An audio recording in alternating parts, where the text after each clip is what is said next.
Okay, explain ko lang tong trade ko. Most of you know that I use SNR or support and resistance as one of my strategies.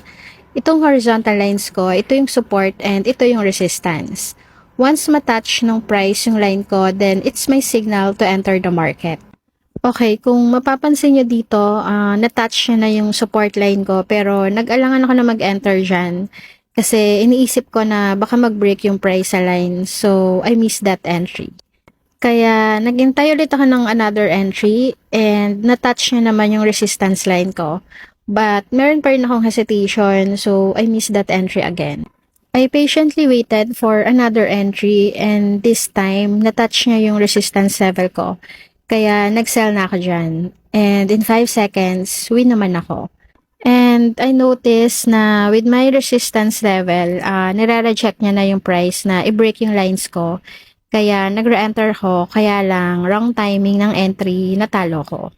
So, okay lang yon kasi normal naman na matalo ka rin.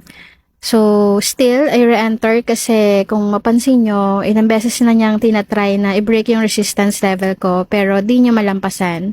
So, I am more confident na mag-re-entry. Kaya, nag-sell ulit ako and win. Then, again, nag-re-enter ulit ako and again, win. Then, I stop. So, with this trade, I have 3 wins and 1 loss.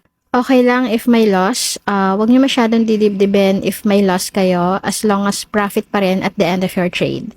You should learn how to stop lalo na if nananalo na kayo.